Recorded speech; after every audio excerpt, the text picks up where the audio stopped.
Biri var idi, biri yox idi. Bir adamın artıq siçanları tuta bilməyən qoca pişiyi var idi.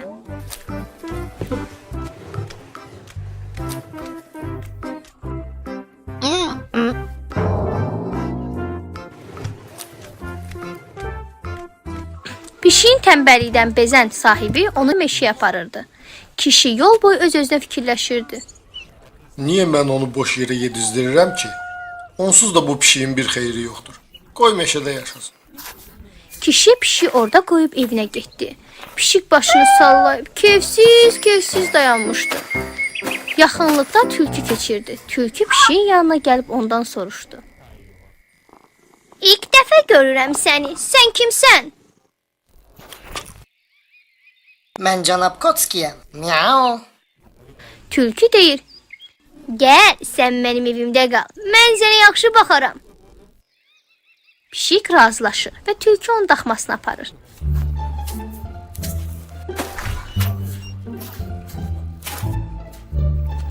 Evin içi isti idi və dadlı yeməklərlə dolu idi. Pişik buna sevinir. Bir gün bir dovşan tülkünün evinə gəlib deyir. Tülkü bacı, mən sənin evinə qonaq gəlmək istəyirdim. Tülkü deyir. İndi olmaz dovşan, cənubdan qonağım gəlib. Sərkərdə Pankotski, o səni görsə parçalayacaq. Dovşan çox qorxdu. O cəld qaçaraq oradan uzaqlaşdı və qurda, ayıya, qabana tülkünün evinə gələn sərkərdə Pankotski haqqında danışdı.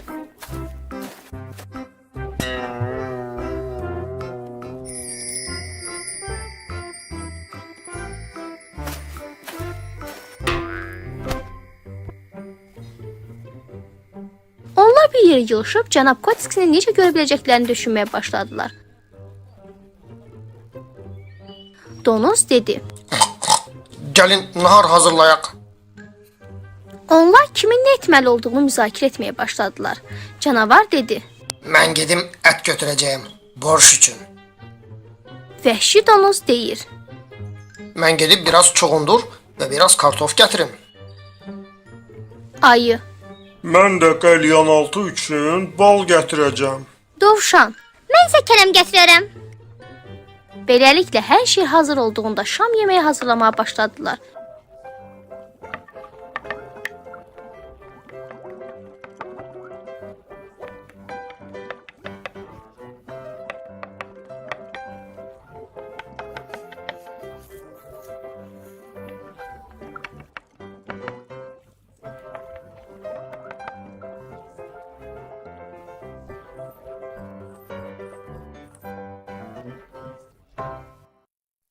Gözəl bir süfrə hazırladılar.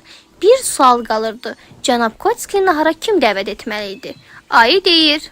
Qaçmalı olsam qaça bilməyəcəm. Çox yekəyəm. Qaban. Mən isə çox yöndəmsizəm. Canavar. Mən isə qocalmışam və yaxşı görmürəm. Məlum olan odur ki, yalnız dovşan gedə bilər.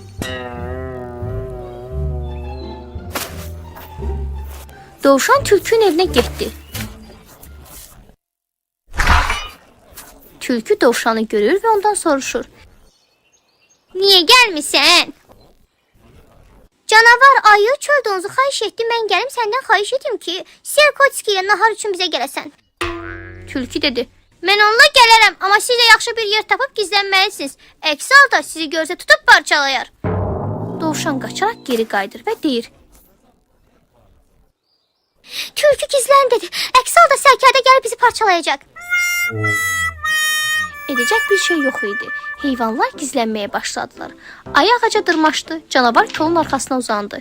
Qaban isə özünü çalda bastırdı. Dovşan da kollara girib gizləndi. Və budur, tülkü öz balaca qohumu Kotski ilə gəlir. Onlar masaya yaxınlaşırlar. Stolun isə çoxlu ət olduğunu görən Kotski dinlənir. Miau, miau, miau, miau. Ayı deyir. Deyəsən çox acdır bu balaca. Bu qədər şey hazırlamışıq, amma kifayət deyil deyəsən. Bu belə getsə bizi də yeyəcək. Pan Kotski stolun üstünə çıxmışdı və elə hey yeyirdi dayanmadan.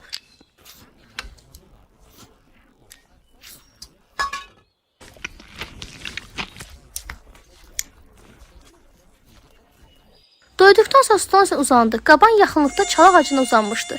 Bir ağaca qanad uçaraq onun quyruğuna oturdu və onun quyruğunu dişlədi.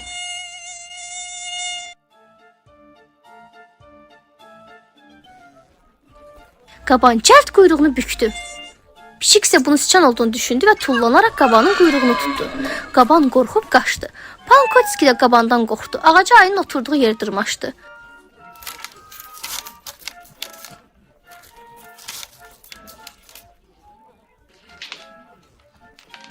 Ayı pişiyin ona tərəf dırmaşdığını görüb qorxudan o qədər hündürə dırmaşdı ki, ağac dözmədi və yıxıldı. Vay! Ayı düz canavarın üstünə yıxıldı. Az qala əzəcəkdi canavarı. Canavar qorxub bir tərəfə, ayı digər tərəfə qaçdı. Yazıq dovşan qaçan canavarın ayağının altında qaldı. Dovşan da qorxub onların arxasınca getdi. Bir qədər sonra hamısı bir araya gəldilər. Ayı dedi. Doğrudan da sərkərdəymiş. Boyu çox balaca olsa da az qala hamımızı yemişdi. Qorxan meşə heyvanları hər həftə onlara yemək gətirirdilər. Tülkü və pişik bundan sonra uzun və rahat ömür sürdülər. Burada da nağılımız sona çatdı. Əziz uşaqlar, kanala abunə olmağı unutmayın. Hələlik! Hələlik.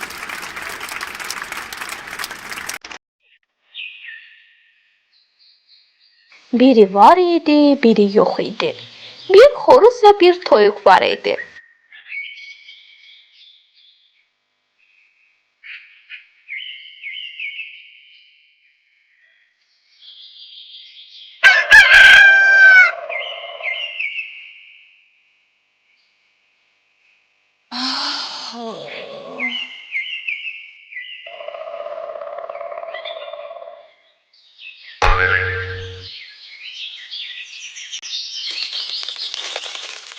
Xoruz yemi gördü və çox sevindi. O dənləri çox tez-tez yeyirdi. Toyuq isə bunu görüb xoruza dedi. Belə sürətlə yemə, sonra birdən boğazında qalar. Boğularsan ha. Xoruz bir noxud dənəsini götürərək udmaq istədi. Ancaq noxud xoruzun boğazında qaldı. Xoruz nəfəs almağa çətinlik çəkirdi. Toyuq bunu görüb çox qorxdu. Cəld kömək tapmaq üçün qaçmağa başladı.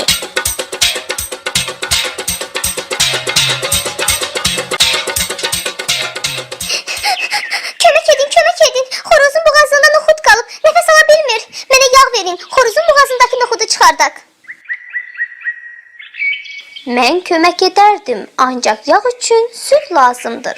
Sən inəyə də biraz süd versin. Mən də yağ düzəldim, verim sənə. Toyuq yenə qaçmağa başladı.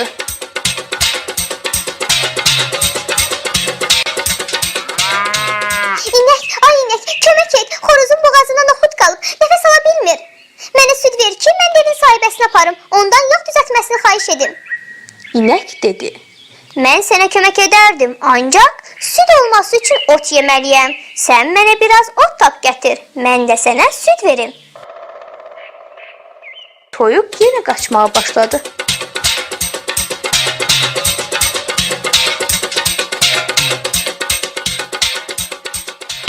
Kömək edin. Xoruzun boğazına noxud qalıb. Nəfəs ala bilmir. Mənə biraz ot verin ki, inəyə verim. O da mənə süd versin. Südü evin sahibəsinə aparıb, ondan yağ düzəltməsini xahiş edim. Mən sənə kömək edərdim, amma ot çalmaq üçün orağa ehtiyacım var. Dəmirçidən xahiş et, mənə oraq versin. Mən də sənə ot verim. Toyuq yenə qaçmağa başladı.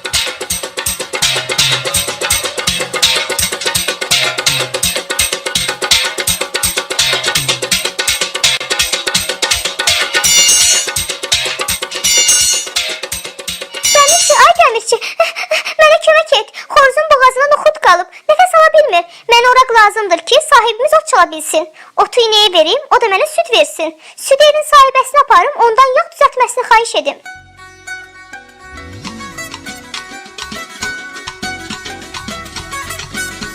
Dəmirçi qaçaraq gəlir evin sahibinə orağı verir.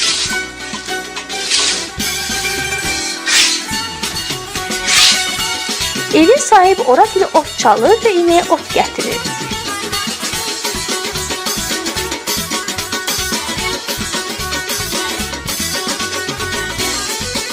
İnək otu yeyəndən sonra süd verir.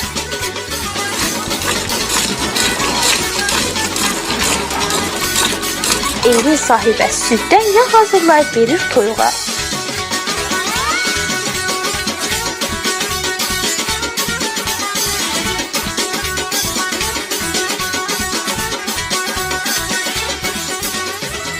Toyuq cəld gəlib yağı ilə xoruzun boğazını yağlayır.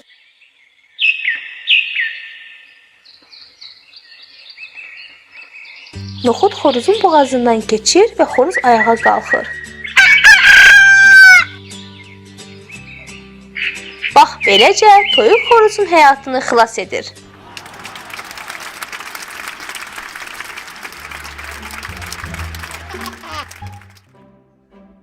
Biri var idi, biri yox idi. Bir tülkü və dovşan var idi. Onlar qonşu idilər.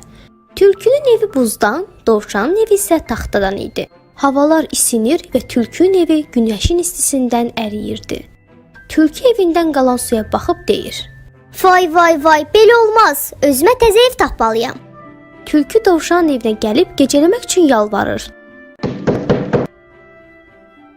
Ancaq evə girən kimi dovşan çöl atır və qapını bağlayır.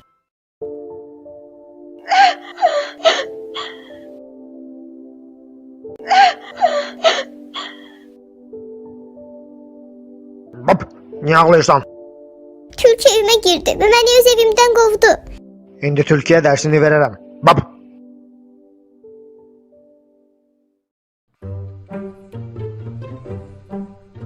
Tülkü, çıx çölə. Dovşanın evini geri qaytar. Bab. Çıx get buradan, yoxsa evimdəki çomaq var. Alaram əlimə çomağı, çıxıb yaxşı döyərəm səni. İt bu sözdən çox qorxdu və qaçdı.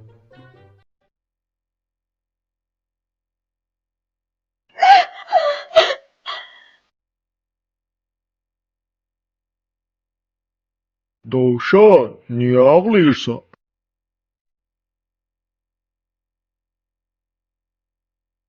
Tülkü evimə girdi və məni öz evimdən qovdu. Gəl dalımca, indi tülküyə dərsini verərəm.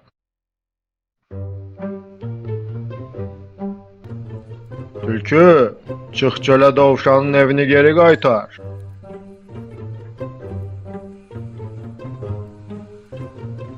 Çıx get buradan, yoxsa evimdə iki çomaq var. Alaram əlimə çomağı, çıxıb çırparam başına. Ayı bu sözdən çox qorxdu və qaçdı.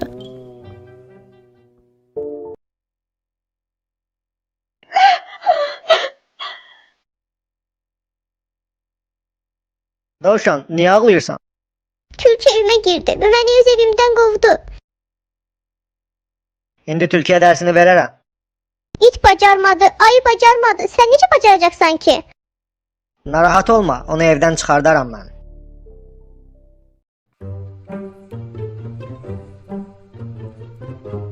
Kukkariko, tülkü, çıx çölə. Dovşanın evini geri qaytar.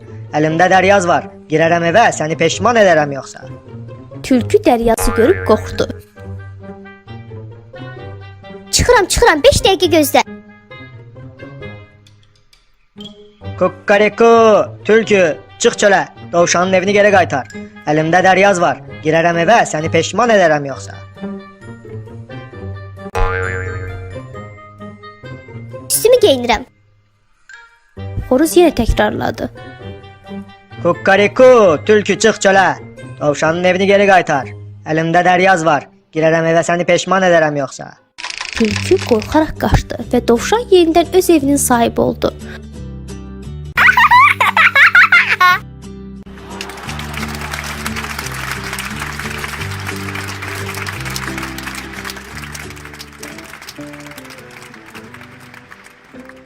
Kəndə yaxın çəməndə bir leylək və tülkü yaşayırdı.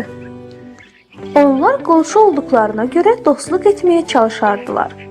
Günlərin bir gün tülkü qonşusu leyləyə yeməyə dəvət etmək qərarına gəldi. Salam ay Leylək bacı. Səni bugün qonaq çağırmaq istəyirəm. Gəl oturaq, söhbət edək. Birlikdə duz çörək kəsək. Tülkü bacı, əlbəttə gələrəm. Qonaq çağırdığın üçün təşəkkür edirəm. Leylək bu dəvəti qəbul edir.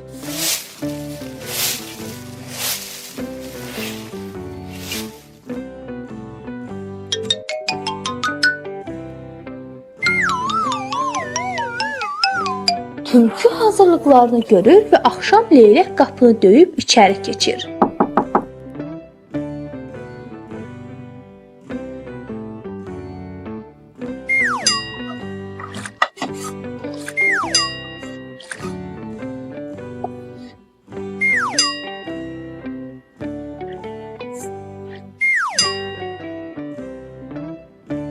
Leylək dayaz qabdan yeməyə çətinlik çəkir.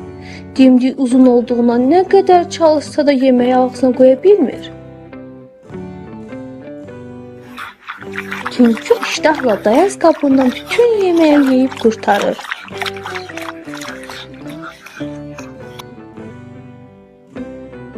Nə olub? İştahın yoxdur deyəsən. Heç yeməyin dadına da baxmadın. Heyfdir. Gərək onu da yeyim ki, xarab olmasın. Tülkü Leyləyin qabağına qoyduğu yeməyi də götürüb yeyir.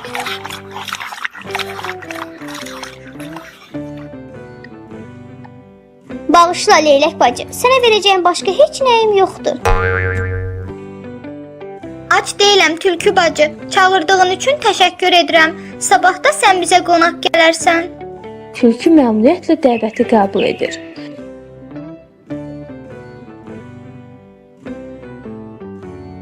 İçəri keçəndə yeməyin iştah gətirən iyini hiss edir və süfrə arxasında oturur. Amma bu dəfə Leylək özünə uyğun qabda yemək qoymuşdu. Belə ki, boğazı çox dar olan uzun qablar Leyləyin dimdiyi üçün çox uyğun idi.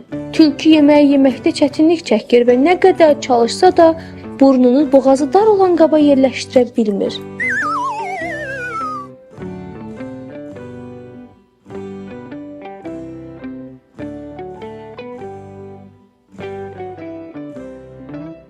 Nə olub? İştahın yoxdur deyəsən. Heç yeməyin dadına da baxmadın.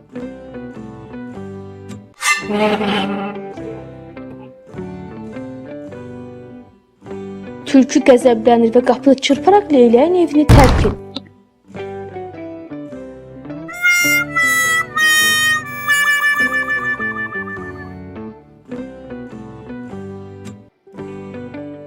O gündən sonra Leylək ilə Tülkünün dostluğu sona çatır. Biri var idi, biri yox idi. Meşəlikdə bir dələ və bir fil uzun müddətdir dostluq edərək şad-xürrəm yaşayırdılar. Günlərin bir günündə fil dələyə dedi: Dostum, mən də sənin kimi dəli olmaq qərarına gəldim. Kim olmaq? Səndən necə dəli olar ki? Sənin rəngin fərqlidir. Bu çox rahat işdir. İndi evə qaçıb, rəngimi dəyişib gəlirəm. Fil evə qaçdı. Tez bir zamanda rəngli boya ilə özünü rəngləyib dələnin yanına qayıtdı.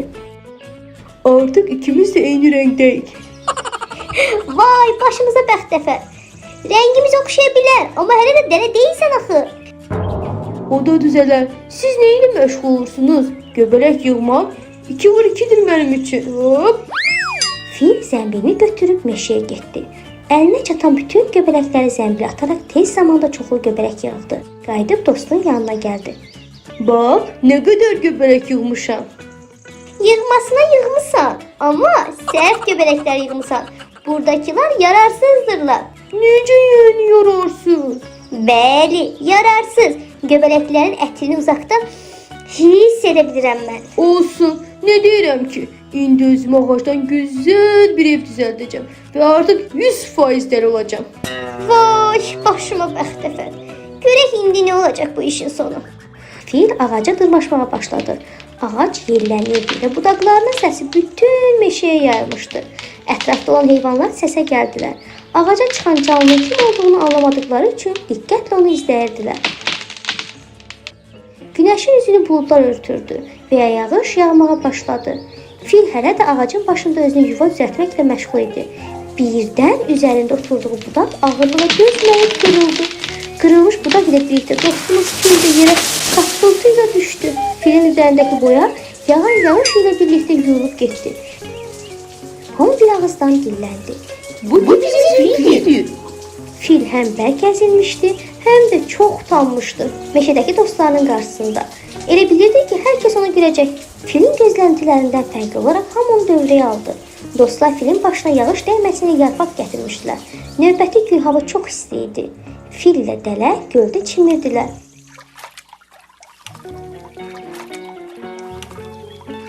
Fil dələyə dedi: "Bax, gör mən nə bacarıram." O xortumu ilə sürüyə fışqırdı.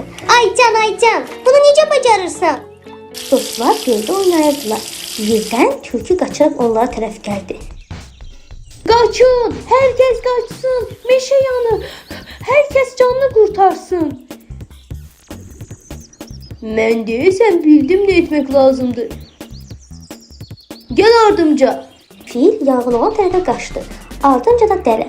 Onlar yanğın olan yerə gəlib çatdılar. Fil xortumda saxladığı su ilə yanğını tez bir zamanda söndürdü. Hurra! Fil olmaq səndə daha yaxşı alınır. Dəli olmağı bir də ağlından keçirmə. Fil çox sevindi. O hər kəsi yanğından xilas etmişdi. Ona meşənin yanğını söndürən adını verdilər və yaxasına gözəl bir medal taxdılar.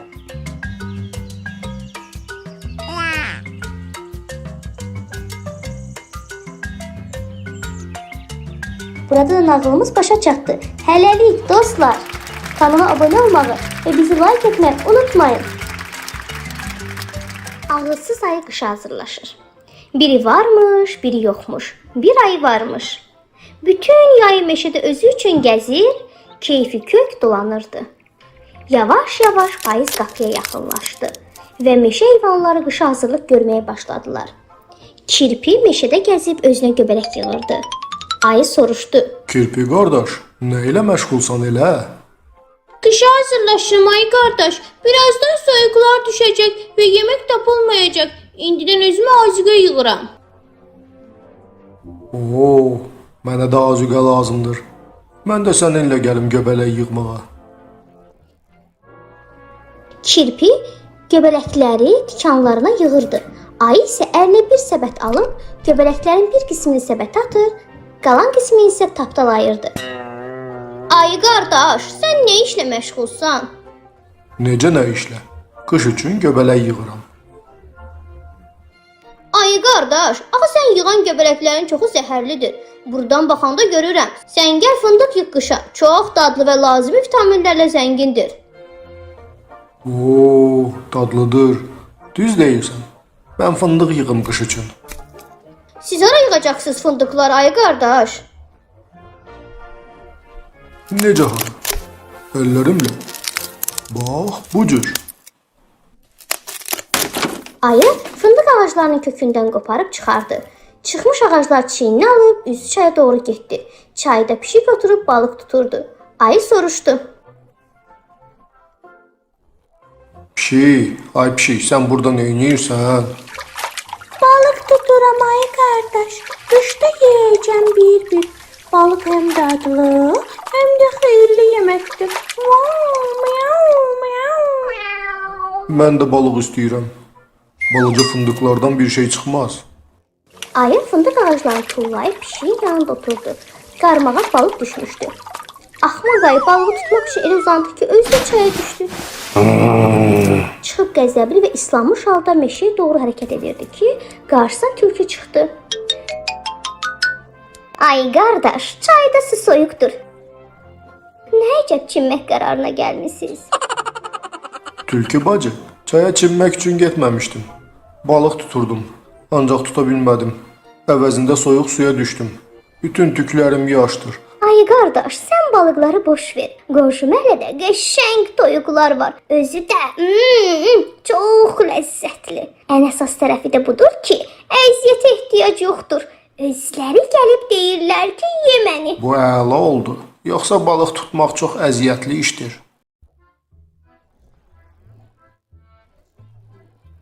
Ay qardaş, deməli belə. Bəkdən çığırırsınız ki, toyuqlar, ay toyuqlar, mən acam, gəlin qucağıma. Toyuqlar o dəqiqə gələcəklər səsə. Başa düşdüm tülkü bacı. Toyuqlar, ay toyuqlar. Toyuqlar, ay toyuqlar. Mən acam, gəlin qucağıma. Ayı təzəcə səsini çıxarmışdı ki, itlər çıxdılar çölə. Ayı itlərdən çox qorxdu və qaçmağa başladı. İtlər də ayının dalınca qaçdılar. Fürsətdən istifadə edən tülkü itlərin olmadığını görüb toyuqları uğurladı və aradan çıxdı.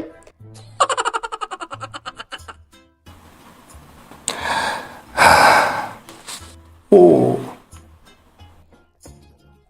Ayı kör peşman, əzilmiş və yorğun halda meşədə oturmuşdu. Yaxınlıqdan sıçan keçirdi. Ayının bu halını görüb soruşdu. Ayı baba, nə olub? Hər şey qaydasındadırmı? itlər dişləyiblər məni. Qış üçün özümə azuqə yığmaq istəyirəm. Səhərdən ancaq nə edirəmsə alınmır ki, alınmır. Göbələk yığırdım, fındıq toplayırdım, balıq tuturdum, toyuq tuturdum. Nə etdimsə heç nə alınmadı. Ayı baba, mən biləni, qışda sizə azuqə lazım olmur axı. Siz bütün qışı yatırsınız. Bu sözü eşidən ayının yadına düşdü ki, keçən qışda o yuxuya getmişdi və rahatladı. Artıq qışa azuqə yığmaq ehtiyacı qalmamışdı. Qış gələndə ay şirin qış yuxusuna getdi. Burada da nağılımız sona çatdı. Əziz uşaqlar, kanalımıza abunə olmağı unutmayın. Hələlik!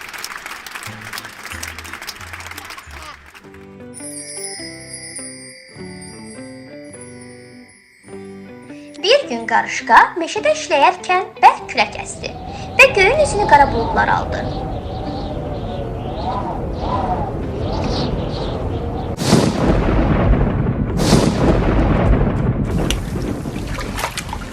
Qarışqa güclü yağışa tutuldu. Ətrafa baxdıqda kiçik bir göbələk gördü. Ona tərəf qaçdı və şlyapasının altında gizləndi. Yağış getdikcə şiddətlənirdi. Bərk islanmış kəpənək göbələyə doğru gəldi. Qarışqa, ay qarışqa, icazə ver göbələyin altına girim. Mən islanmışam, uça bilmirəm. Səni ora buraxım.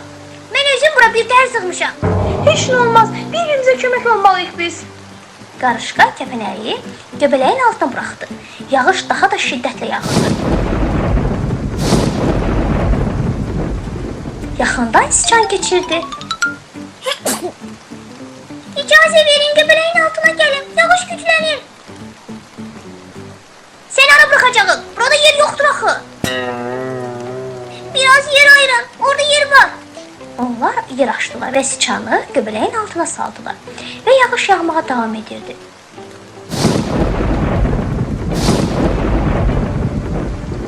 Bir sərçə göbələyin yanına gəlir. Onun qanadları islanmışdı, uça bilmirdi. Lələklər yaş, qanadlar yorğun. İcazə verin, göbələyin altında quruyum, istirahət edim.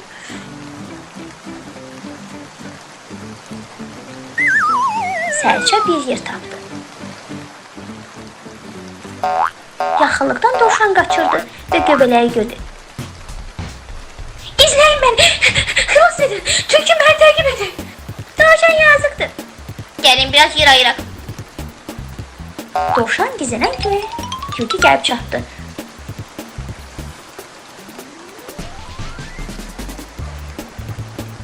Dovşanı görmüsünüz?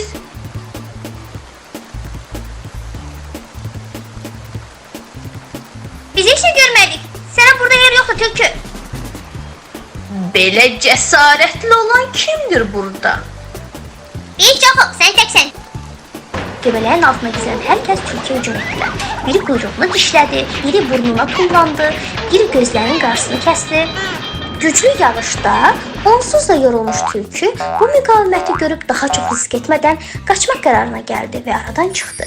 Bu vaxt qara buludlar çəkildi və günəş çıxdı. Hamı göbələyin altından çıxıb sevinclə günəşə baxdı. Qarışqa biraz fikrə getdi və dedi: "Necə ola bilər? Mən birinci gələndə bu göbələyin altında tək mənim üçün yer var idi. Amma indi beşimiz rahat dayana bilirik. Lap möcüzədir." Kimsə güldü. Ham baxdı ki, bir qurbağa göbələyin papağından tullandı. Oh, necə də gülməlisiniz? Möcüzə. Heç bir möcüzə yoxdur. Sadəcə göbələklər biz qurbağalar kimi rütubətli çox sevir. Yağış yağanda göbələyin böyüməsi daha sürətli olur. Ona görə də belə böyüdü. Sizin gizləndiyiniz göbələk. O sözünü bitirdi və qaçdı. Nağlımız burada sona çatdı. Əziz balalar, kanalımıza abunə olmağı unutmayın. Hələlik! Biri var idi, biri yox idi. Bir qoca ilə bir qarı var idi. Günlərin birində qoca balıq tutmağa getdi.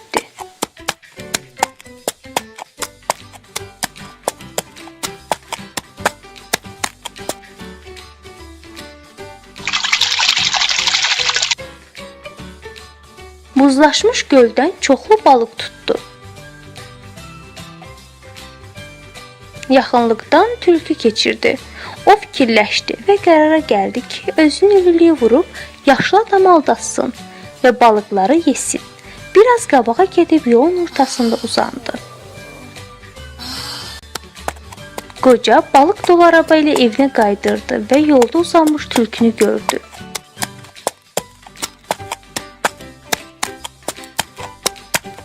Arabadan düşüb tülküyə yaxınlaşdı. O tülküyə əli ilə nə qədər toxundusa da tülkü tərpənmədi. Qoca çox sevindi, çünki tülkünün dərisindən palto üçün gözəl boyunluq çıxardı. O tülkünü öz arabasına atdı və yoluna davam etdi.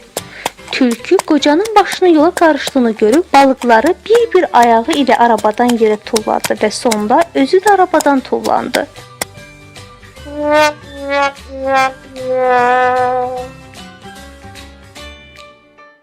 Qoca evə gəlib sevincək qarıya dedi: Ay xanım, bax gör sənin üçün nələr gətirmişəm. Çoxlu balıq və palton üçün boyunluq çıxacaq tülkü dərisi. Qarı arabaya tərəf getdi və baxdı ki, araba bomboşdur. Nə tülkü var, nə də balıq.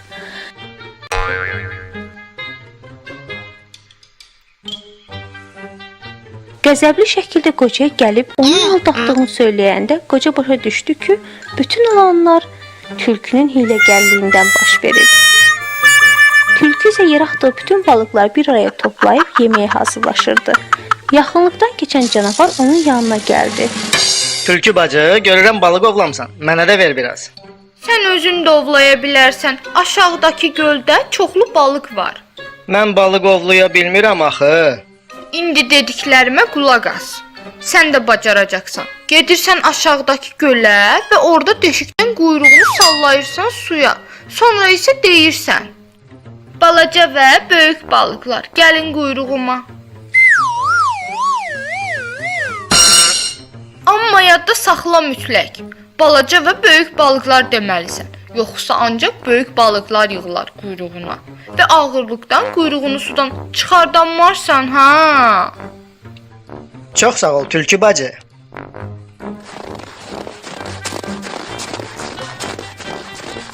Canavar gölün yanına gəlib quyruğunu suya saldı və balığın gəlməsini gözlədi.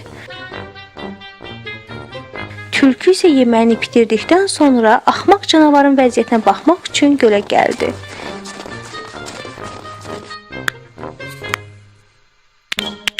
Canavar soyuqdan titrəyirdi.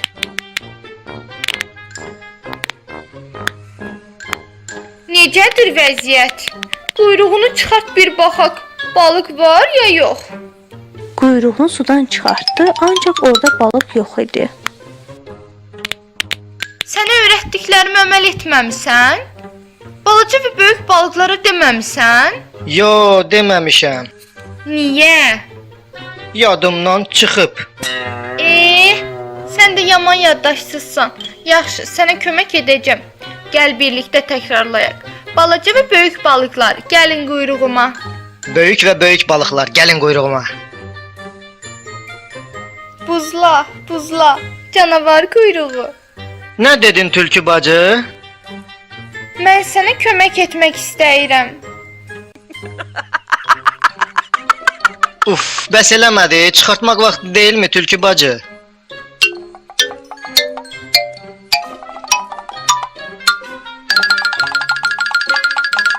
Yox, hələ biraz da gözləmək lazımdır. Tələsmə. Canavar soyuqdan titrəyir və quyruğunu çıxartmaq istəsə də tülkü hələ də olmaz deyib icazə vermir.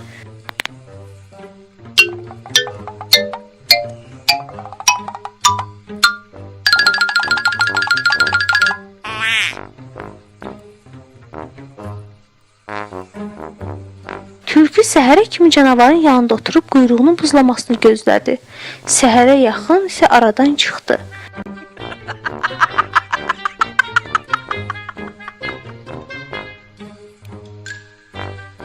Səhər canavar quyruğunu sudan nə qədər çıxartmaq istədisə də yerindən tərpədə bilmədi. Yəqin çoxlu iri balıqlar düşüb. Ona görə də qaldıra bilmirəm quyruğumu.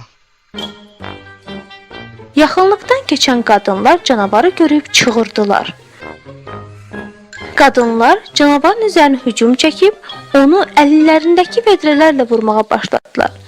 Yazıq canavar quyruğu donduğu üçün sudan quyruğunu çıxara bilmirdi. Axırda buzlaşmış hissə qopdu və canavar qaçıb oradan uzaqlaşdı. Yaxşı tülkü, əlimə keçərsən. Tülkü bir evin yanından keçirdi və içəridən gələn yemək qoxusunu hiss edib evə daxil oldu. Ehtiyatsızlıqdan ayağı qazan qapağına ilişdi və qazanın içərisindəki yeməyə batdı.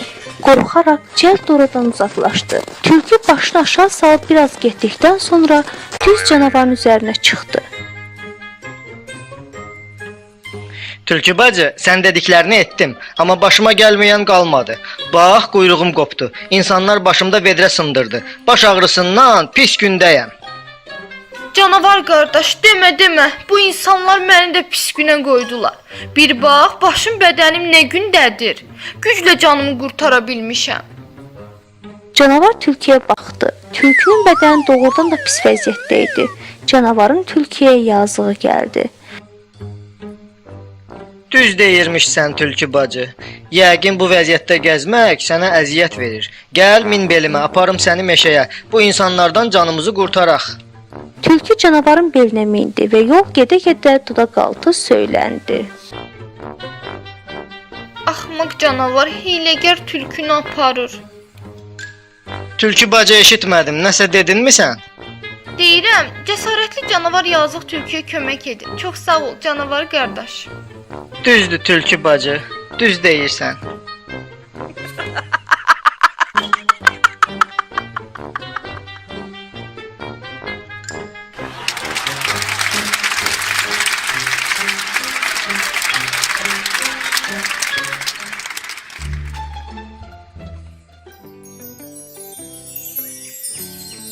Biri var idi, biri yox idi. Bir tülkü var idi. Günlərin birində tülkü quyruğunu belinə qoyub çöldə gəzirdi ki, görsün quşdan, toyuqdan bir şey taparmı yesin. Çox gəzdi, çox dolandı, axırda gəlib çıxdı bir quyunun başına. Boynunu uzadıb əyildi, quyuya baxdı. Gördü quyunun dibində bir parça ağappaq quyruq görünür. Yaxşıca əlimə quyruq düşüb. Onu yeməsəm heç ara getməyəcəm. Tülkü özünü saxlaya bilməyib quyuya tullandı. Güppultu ilə quyunun dibinə düşdü. Ağzını açdı ki quyruğu yesin, donub yerində qaldı. Demə bu quyruq deyilmiş, bir parça ağdaş imiş. Tülkü çox fikir elədi, tədbir tökdü. İstədi quyudan çıxsın, çıxa bilmədi. Çünki quyu çox dərin idi.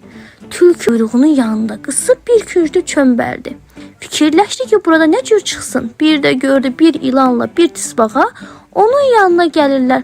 Tülkü evlib dedi: Ay ilan, ay tısbağa qardaş, siz burada nə gəzirsiniz? Biz də sənin kimi öz tamahımızın ucbatından bura düşmüşük. Kənara çıxa bilmirik. Elə bu vaxt quyunun başından səs gəldi. Hər üçü bir küncdə gizləndilər. Biraz keçmişdi, bir də gördülər ki, bir şey tappıltı ilə quyuya düşdü. Baxdılar, gördülər ki, quyuya düşən çaqqaldır. Tülkü ona baxıb güldü. Çaqqal qardaş, xoş gəlmisən, beş gətirmisən. Axmaq danışma. Çəkil o yana görüm. Quyruq acımındır. Ay axmaq çaqqal, heç acıqlanma, o quyruq deyil, bir parça ağdaşdır.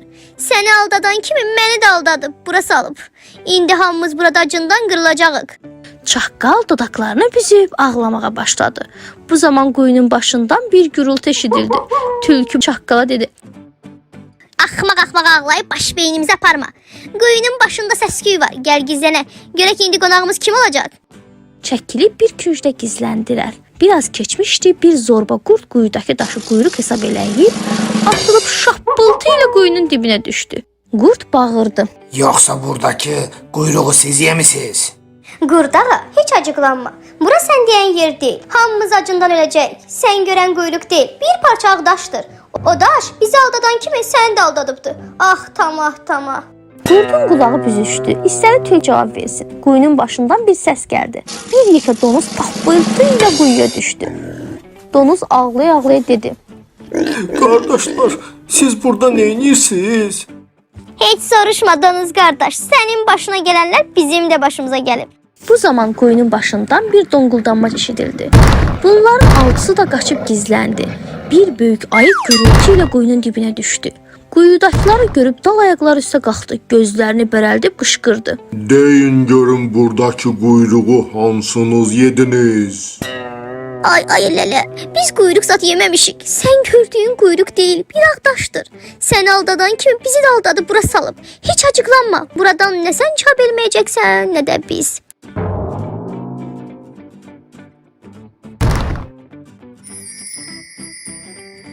Bəs neyləyək ki buradan çıxaq? Mən də bilmirəm. Gəlin hamımız oturub yaxşıca fikirləşək. Görək bir yol tapa bilirikmi? Hərə bir tərəfdə oturub fikirləşməyə başladı. Amma nə qədər fikirləşdilərsə də bir yol tapa bilmədilər. Axırda hamısı yoruldu. Hərə bir tərəfdə uzanıb yatdı. Ancaq tülkü yatmadı. Fikir eləyirdi ki, bir kələk tapsın. Bunların hamısını ayıya qırdırsın. Özü də onun əlindən qurtulsun. Qardaşlar, görürsünüz, hamımız acından ölürük. Hamımızın ölməyiндənsə yenə də birimizin ölməyi yaxşıdır. Bir mahnı oxuyum. Hər kimin adı axıra düşsə onu yeyək. Yoldaşların hamısı buna razı oldu. Tülkü ayağa qalxıb oxumağa başladı. Görək nə cür oxuyur. Tülkü tülkü tümbəki, quyruq üstə lümbəki, ay axmaq, donuz toxmaq, qurdulavur, çaqqal çavuş, ilan qamçı, tısbağa çanaq, biz ona qonaq. Hamı bir-birinin üzünə baxdı. Tülkü üzünü ayıya tutub dedi. Ay lələ, sən bilirsən ki, biz burada nə su tapacağıq, içək, nə arpa buğda tapacağıq, ölçək. Ona görə də bizə çanaq saxlamaq lazım deyil. Mən nəğməni oxudum, məndən demək, sizdən yemək. Onlar götürüb tısbağanı yedilər. Bundan bir şey olmadı. Bir də oxu. Tülkü tülkü tümbəki, quyruq üstə lümbəki, ay axmaq, donuz toxmaq, qurdulavur, çaqqal çavuş, ilan qamçı, bircə damcı. Ay lələ, de görüm, bizim burada atımız, ulağımız yox, qamçı nəyimizə lazımdır? Mən nəğməni oxudum, məndən demək, sizdən yemək. Tökülüb ilanı da yedilər. Ayı dedi. Bundan da bir şey olmadı. Bir də oxu görək kimə düşür. Tülkü tülkü tümbəki, quyruq üstə lümbəki, ay axmaq, donuz toxmaq, qurdulavur, çaqqal çavuş, bizdən sovuş. Qardaşlar, çanaqla qamçını yedik, qaldı çavuşumuz. Çavuş bizim nəyimizə lazımdır? Dava eləməyəcək ki, təlim verə. Məndən demək, sizdən yemək.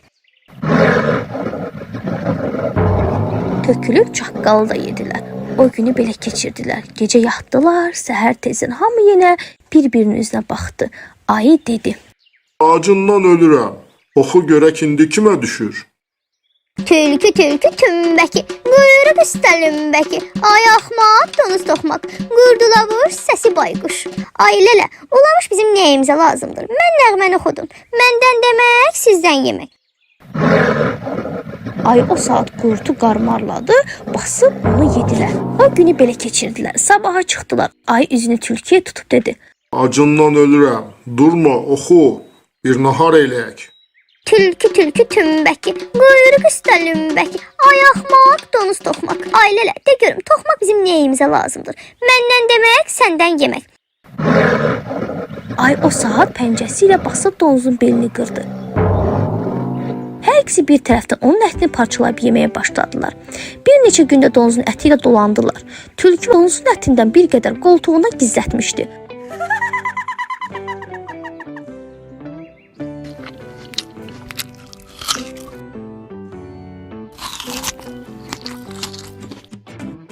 Əti hardan alıb yeyirsən? Mənə də ver. Bekardan almıram. Öz qoltuğumun ətidir. Söküb yeyirəm. Sən də öz qoltuğun ətini sök ye. Ayı öz qoltuğunu dişi ilə söktü. Qan başladı sel kimi axmağa. O qədər qan axdı ki, axırda ayı taqətdən düşdü, yerə uzanıb öldü. Mən deyəndə ki, ay axmaqdır, mənə gülürlər. Deyib gülə-gülə ayının ətindən parçalayıb yeməyə başladı.